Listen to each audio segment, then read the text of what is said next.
Welcome back. This is still Breakfast Daily right here on Citi TV. Don't forget that the show is interactive. You can send us a WhatsApp message via 0550-585-832. And of course, if you're texting us from outside of Ghana, use the country code +233. You can also use the hashtag Breakfast Daily and communicate with us across all social media platforms. Now it's time to get into some conversations about Ghana and the things happening around the country. So let's take a quick report, and when we come back, we'll talk about something very saddening and disheartening that's happening to some JHS students in the northern parts of the country. Students are seen in their numbers already sweating on the road as they make their way to school. The lives of these pupils could be in danger as the road is very busy with vehicles. An interaction with them by Citi News revealed that they are going to school at Binchara because there is no junior high school in their communities. The students come from Boarile and other surrounding communities. They lament how they always exhausted and unable to concentrate in class. They share some of the challenges they face on the road with Citi News. Where are you going? I'm going to school. To school? Yes. Where are you coming from? I'm coming for Boadile. Boarile. Yes. Why? Is there no school at Boarile? It's a primary school. It's primary school. Yes. Oh. When we are going to school, we meet some many things in the road. Cars are going fast, and motorbikes too are going fast. So we need government to help us and come and give us Jesus in our city. I coming from town. Okay. So every day we walk to school. We don't have bicycle to go to school. So we want government to help to pass. So we don't have JSS. So we help government to help them to need a JSS to town. We are going to Binchatanga. Binchara for what? We are schooling there. Where are you coming from? Boarile. Boarile. And why are you running to school? Yeah, we want to reach early and write our exams. Why? We are late to school. You are late to school. Yes, sir. There's no school at Boarile. Yeah, there's just primary, not JHS. Okay. So If the government could come and give us a JHS for that, we are suffering a lot. Always we don't get any means to go to school. Our parents don't have money to buy bicycle or motor for us to go to school. So every day we walk to school and we are suffering. Before we reach the compound, we'll be tired. We're not able to learn. When the teacher is teaching, we cannot concentrate. So we are pleading the government to help us get a new school in Boaile. Chief of Boaduile, Boadu Abdul Karim Mahmouda, told Citi News several attempts were made to the municipal education office, but to no avail. So many villages are linked with town. All these villages, their children come to pass Boarile, go to Binchara Junior High, alongside with our children. So it's a big problem. We notify the office about this. Fortunately and unfortunately, one day we were there and a call came that Boarile will be given a junior high school. And with my senior brother, Mr. Dauni Boadu, we were all very happy about the information we received from office. Fortunately, we're told that the coming will not happen, that they were going to open a junior high at a village along Karaga Road. The lives of pupils are always in danger as cars and motorists are usually speeding on the road, sometimes resulting in loss of lives and permanent disabilities. The chief laments some of the dangers the pupils face on the road and are appealing for a junior high school to be opened in the community to reduce the suffering. If you look at the children, whenever they are passing here to the school, Binchara, I always become very sad. Looking at the distance is almost 1.5 miles from here. And those coming from Tong, Nakpandu and Co, they move more than 2 miles to Bincheratanga. And some don't even have bicycles to ride. They foot, on barefoot. They walk with their luggage, books on their back to school, come back in the hot sun. After school, they come to pass and then go back. So it's actually not something we are pleased with. Some community members also spoke to City News.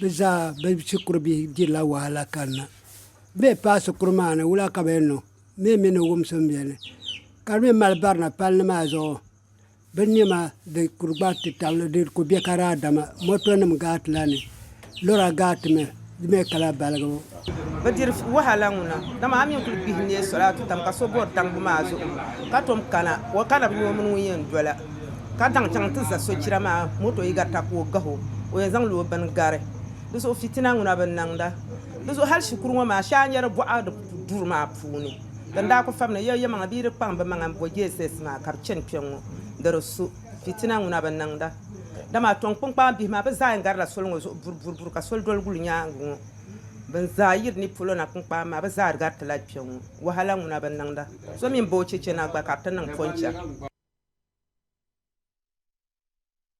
All right, so that report we have there for you talking about the challenges that some JHS students have in the community of Boadu Igili in the Nanung North district. And we have the chief who was speaking there in the report, Mahamuda Boadu, on the line with us. Good morning, sir. Good morning, sir. Yes, welcome to Breakfast Daily. Thank you.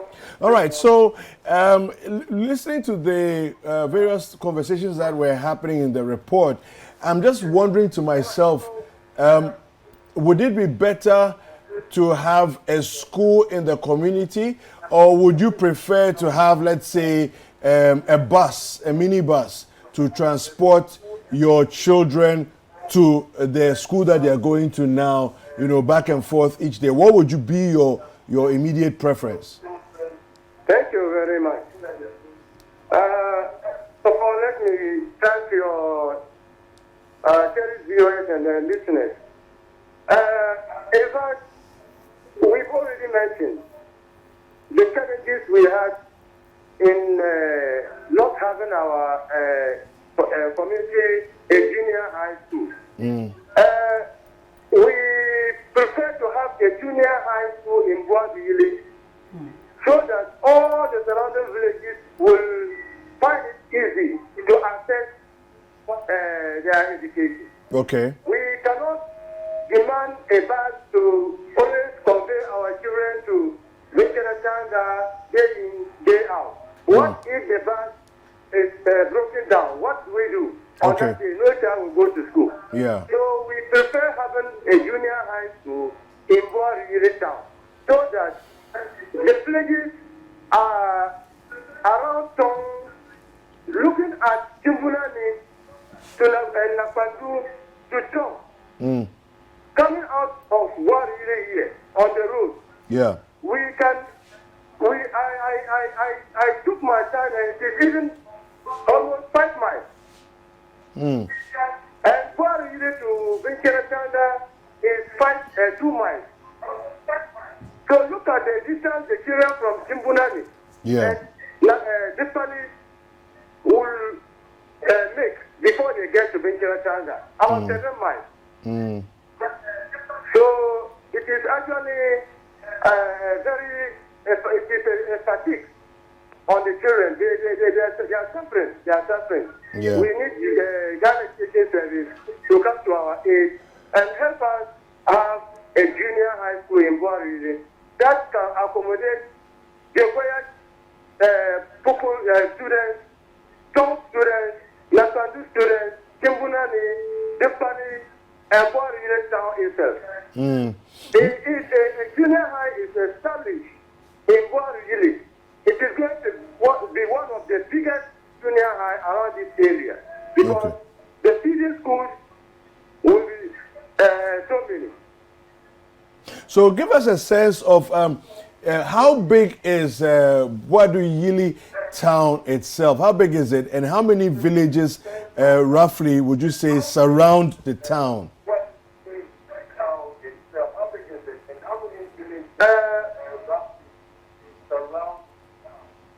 Boari is a community of about 120 households. Okay. Yes. And if you look at the communities surrounding Boari, we have Jeboya at the east. And at the south, the north, we have Bumbuni, which is also closer to Boari.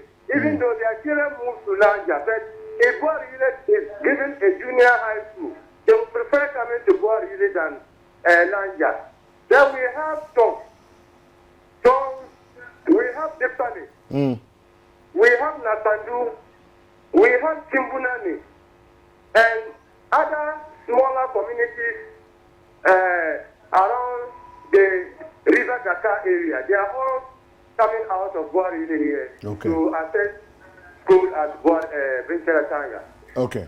Thank you very much, Chief. We will definitely be talking about this matter, and hopefully those who are in charge and responsible will pay heed to bringing you a JHS in your community. Thank you very much. Thank you too. Once again, I think we have to thank our son, the son who has cared for his own land, Mr.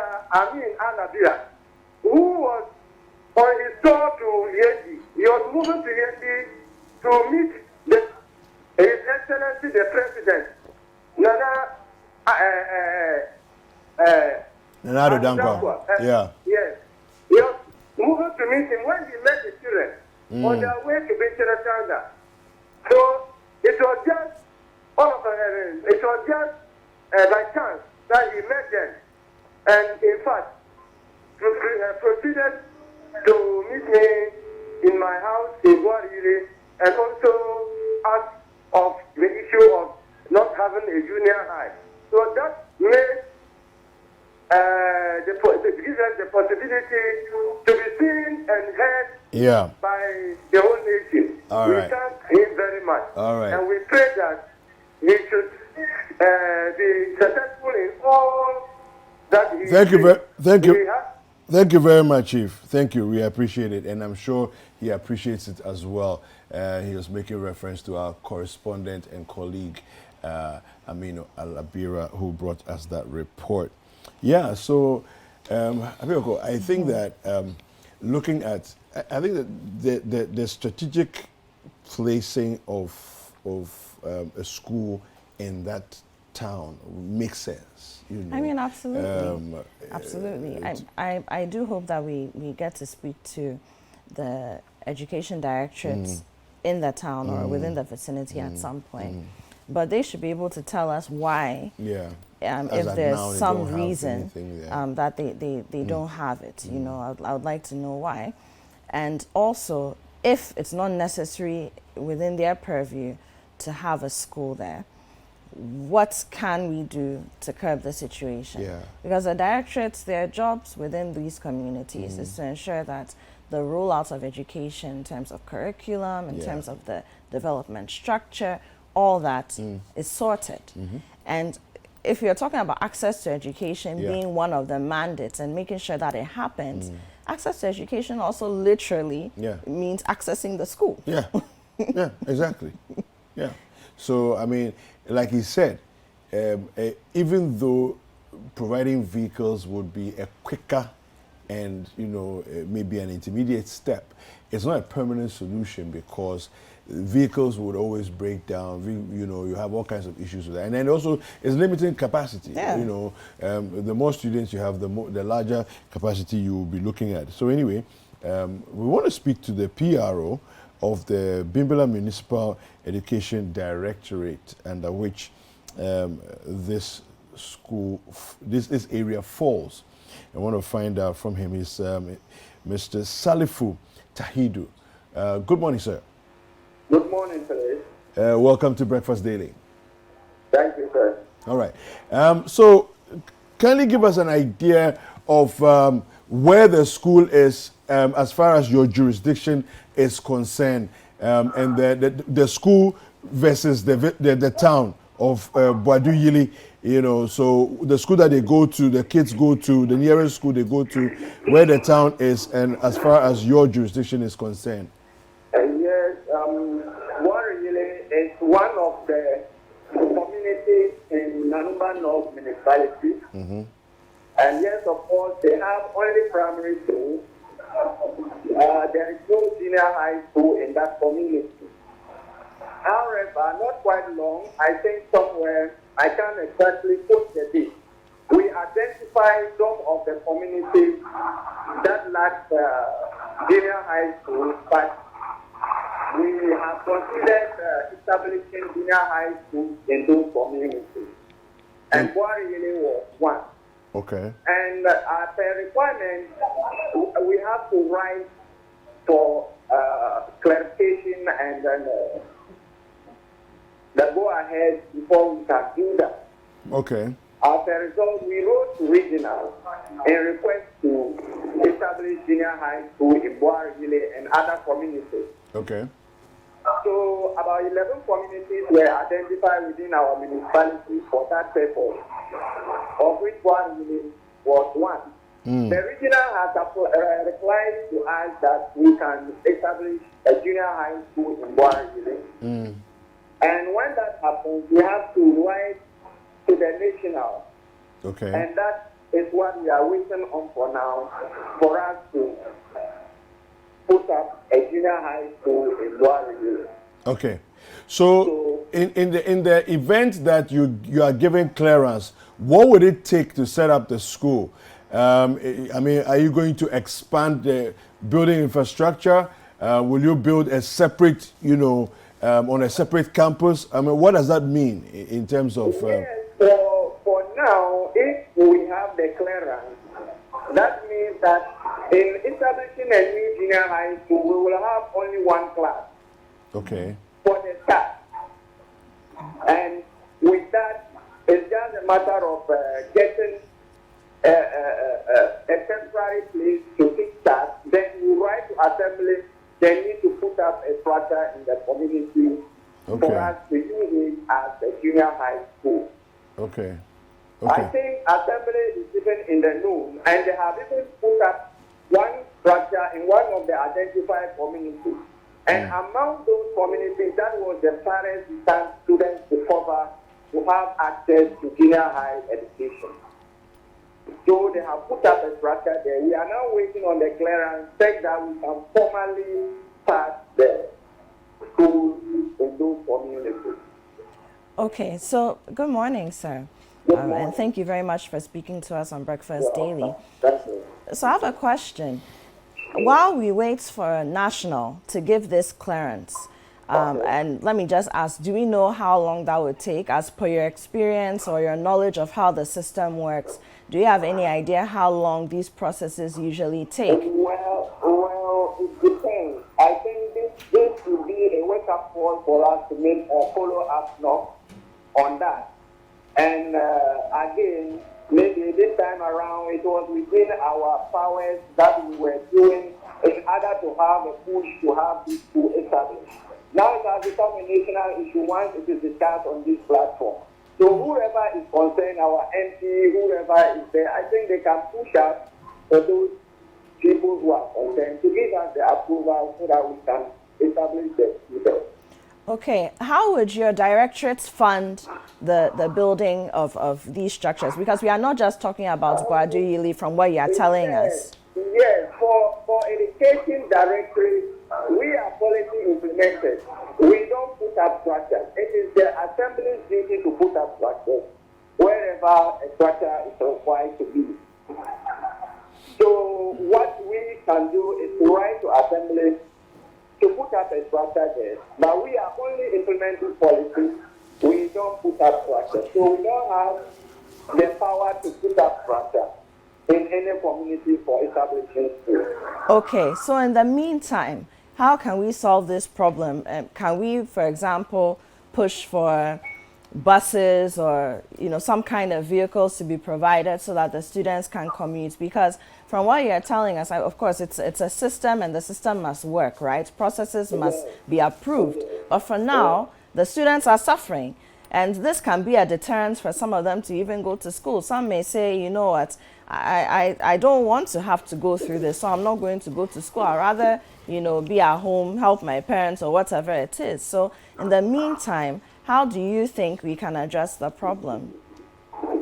Temporarily, then that has to, we have to go to the round table to see the next line of action that we can do to resolve it temporarily for that. Okay. All right, thank you very much, Mr. Tahidu. Yes, that was Mr. Salifu Tahidu, who is the PRO for the Education Directorate in Bimbilla Municipality. All right, so this whole issue about the assembly being the ones to put up structures, right? The policy direction or policy implementers versus the execution of the policy. But the assembly typically always says we don't have enough funds. So that is what I was asking, and that is why I wanted to clarify that, because sometimes it's a little bit of a gray area. It's very clear who mans the policy, who is the custodian of the policy, and ensuring that at least all parties involved are aware of what that policy is. But it's never ever very clear where funding comes to make sure that those policies become a reality. And that's why I'm saying that if judging by what we've seen over the years in various communities of the country or anything to go by, then we need an interim solution for this. And it is not putting up a building, because we are going to go back and forth. I'm almost certain of it.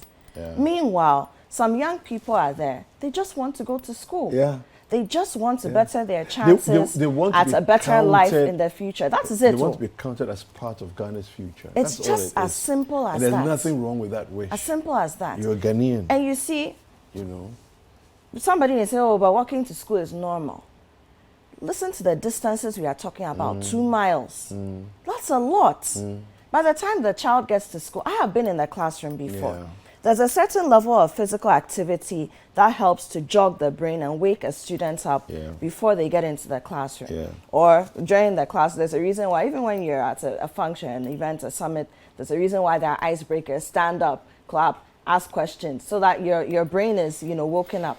But beyond a certain level, it becomes fatigue. You're already tired before you get to class. And I'm sure that some of these students, they have fetched water before they're going to school. They have cleaned their house.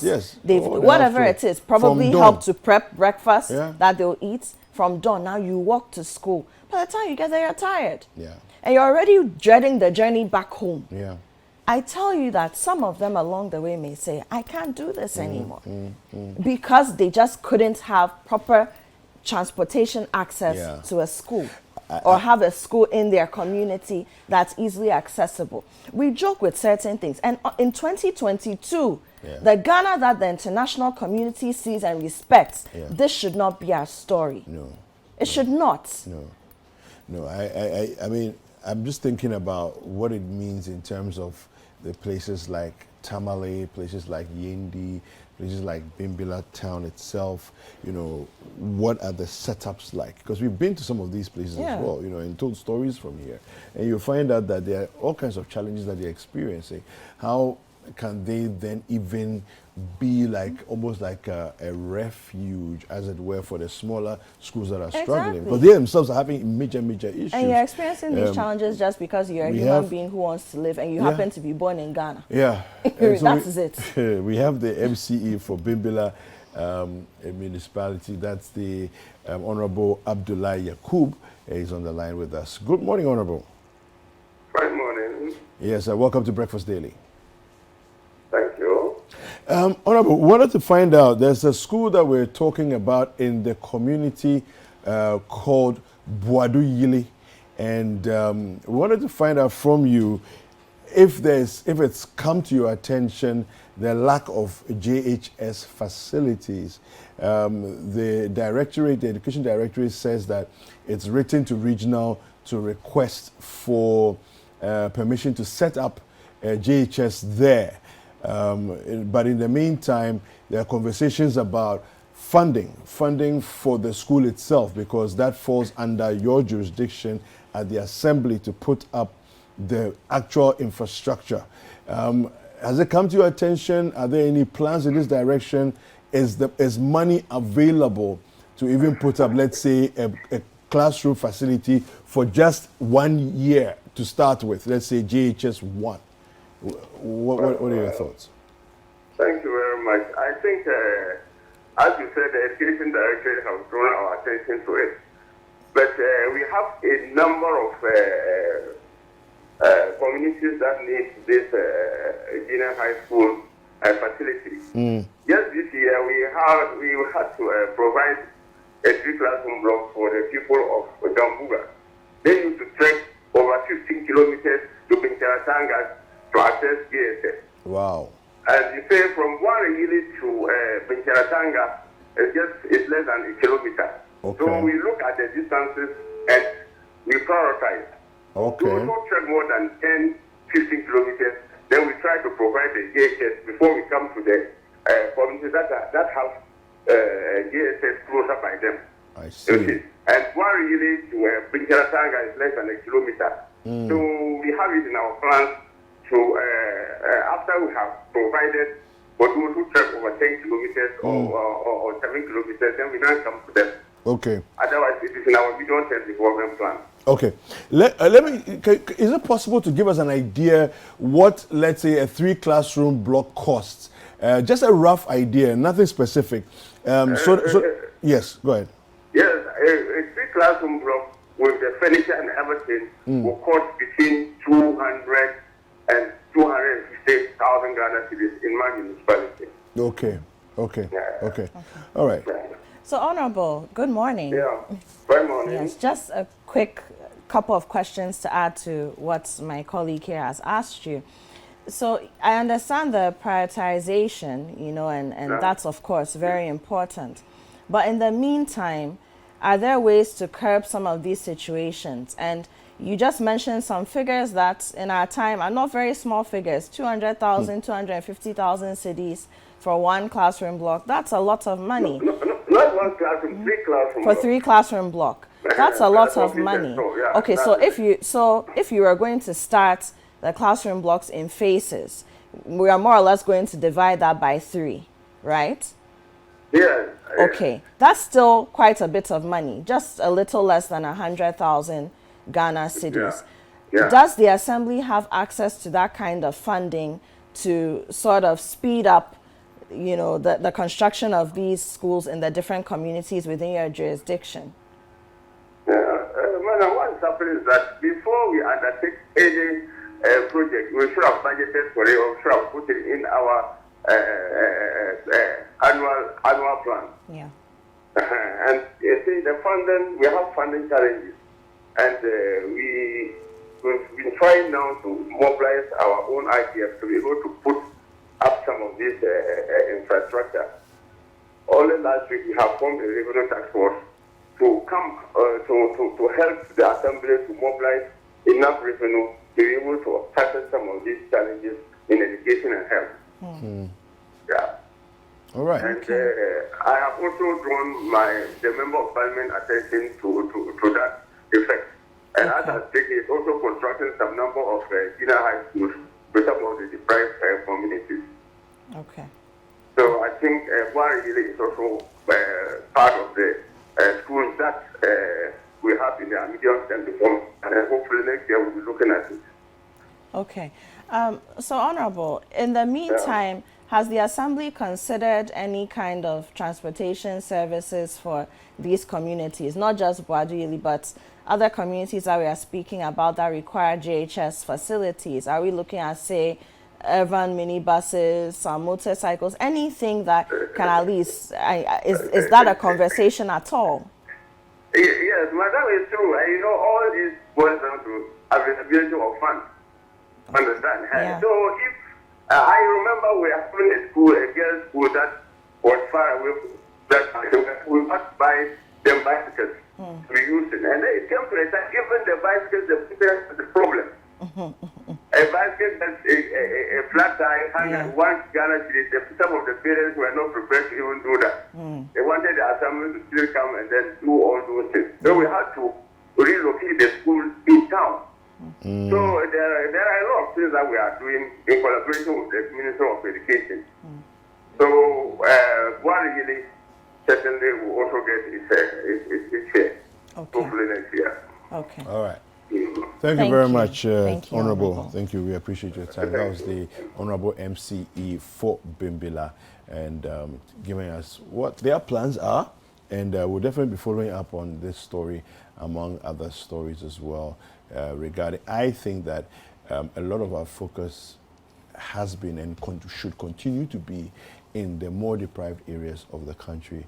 Of course, there are challenges in some of the other urban spaces, but I think that some of these deprived areas really need our lenses, you know, and especially when it comes to issues of basic, what I would call basic survival. So if you're talking about access to things like water, clean water, running water, which has become even more important in the days of things like COVID, where you need to wash your hands. I mean, the wash program had always been there, but COVID came and it made it very clear that you need to be washing your hands on the running water. And that's, we're not even talking about bathing, right? Or drinking. You know, or we're talking about things like roads, because a lot of the time we think, oh, we don't eat roads, but roads, you need to get to your food through the roads.